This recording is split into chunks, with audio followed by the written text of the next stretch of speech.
ಕ್ರಿಸ್ತನಲ್ಲಿ ಪ್ರಿಯರೇ, ನೀವು ನಿಮ್ಮ ಜೀವನದಲ್ಲಿ ಬಳಲಿ ಹೋಗಿದ್ದೀರಾ, ಸೋತಿದ್ದೀರಾ, ಉತ್ಸಾಹ ಕಳೆದುಕೊಂಡಿದ್ದೀರಾ? ಕಳವಳ ಪಡಬೇಡಿರಿ, ಇಂದು ನೀವು ಚೇತನಗೊಂಡಿರಿ.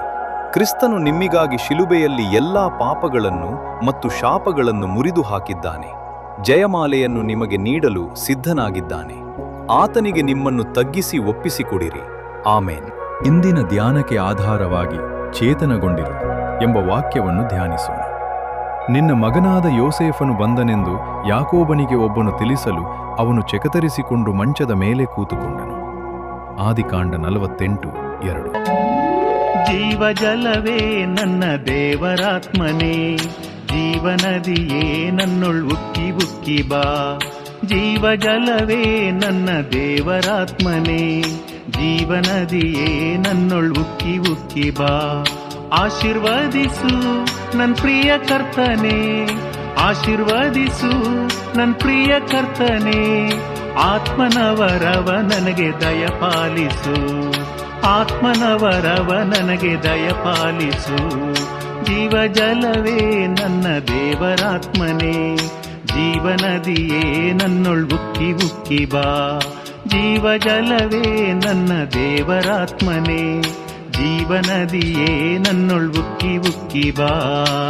ಕ್ರಿಸ್ತನಲ್ಲಿ ಪ್ರಿಯರೇ, ಏಸು ಕ್ರಿಸ್ತನ ಅತಿ ಮಧುರವಾದ ನಾಮದಲ್ಲಿ ಪ್ರೀತಿಯ ವಂದನೆಗಳು.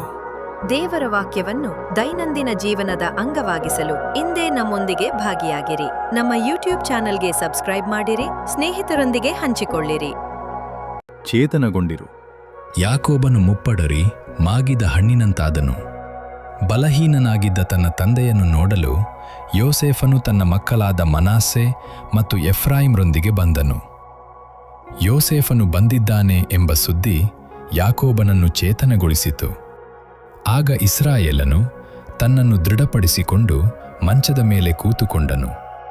ಯಾಕೋಬನು ಮೊದಲು ಕಾನಾನಿನಲ್ಲಿದ್ದಾಗ ಯೋಸೇಫನು ದುಷ್ಟ ಮೃಗಕ್ಕೆ ಆಹುತಿಯಾಗಿ ಸತ್ತು ಹೋದನೆಂದೇ ಬಹಳ ವರ್ಷಗಳು ನಂಬಿದ್ದನು. ಒಂದು ದಿನ ಸಂತೋಷದ ಸುದ್ದಿ ಬಂದಿತು.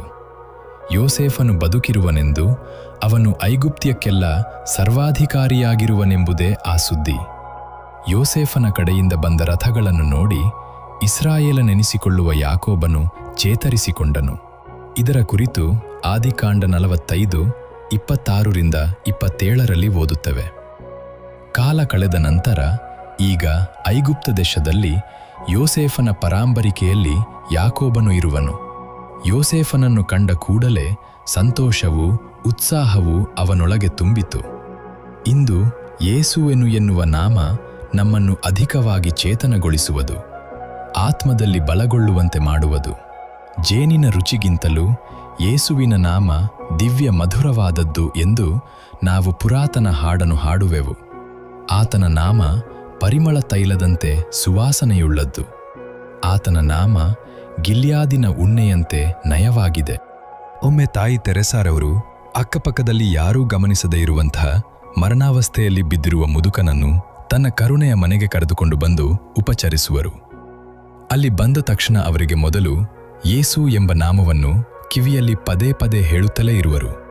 ಕಾರಣವೇನೆಂದರೆ ಯೇಸು ಎಂಬ ನಾಮ ಉಜ್ಜೀವನಗೊಳಿಸುವುದು, ನಿತ್ಯ ಜೀವವನ್ನು ತರುವುದು. ಆ ನಾಮದಿಂದ ಪರಲೋಕದ ಬಾಗಿಲು ತೆರೆಯಲ್ಪಡುವುದು. ದೇವಮಕ್ಕಳೇ, ಕ್ರಿಸ್ತನು ಪ್ರತ್ಯಕ್ಷನಾಗುವಾಗ ಒಂದು ಕಡೆ ಕ್ರಿಸ್ತನಲ್ಲಿ ಮರಣ ಹೊಂದಿದವರನ್ನು ಕರೆದುಕೊಂಡು ಬರುವನು, ಮತ್ತೊಂದು ಪಕ್ಕ ದೇವದೂತ ಸಮೂಹವೆಲ್ಲವನ್ನೂ ಕರೆದುಕೊಂಡು ಬರುವನು. ಪರಲೋಕದ ಕುಟುಂಬವು ಭೂಲೋಕದ ಕುಟುಂಬವು ಕ್ರಿಸ್ತನಲ್ಲಿ ಐಕ್ಯಗೊಳ್ಳುವುದು ಎಂತಹ ಭಾಗ್ಯವಾದದ್ದು! ಕ್ರಿಸ್ತನನ್ನು ಪ್ರೀತಿಸುವ ದೇವಮಕ್ಕಳೇ, ಕರ್ತನು ನೀತಿವಂತರಿಗೆ ಕೊಡುವ ಜಯಮಾಲೆಯನ್ನು ಎದುರು ನೋಡುತ್ತಾ ಕ್ರಿಸ್ತನಲ್ಲಿದ್ದುಕೊಂಡು ಆತನು ಕೃಪೆಯಾಗಿ ನೀಡಿರುವ ಈ ಜೀವಿತದಲ್ಲಿ ಶ್ರೇಷ್ಠ ಹೋರಾಟವನ್ನು ಮಾಡಿರಿ. ಆಮೇನ್.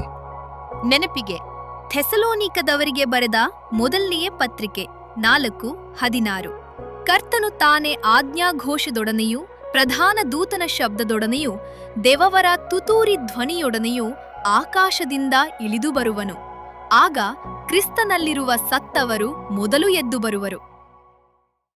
ಬೇಗನೆ ಮತ್ತೊಂದು ದೇವರ ವಾಕ್ಯದೊಂದಿಗೆ ಭೇಟಿಯಾಗೋಣ. ಜೀವಜಲವೇ ನನ್ನ ದೇವರಾತ್ಮನೇ, ಜೀವನದಿಯೇ ನನ್ನೊಳ್ ಉಕ್ಕಿ ಉಕ್ಕಿ ಬಾ.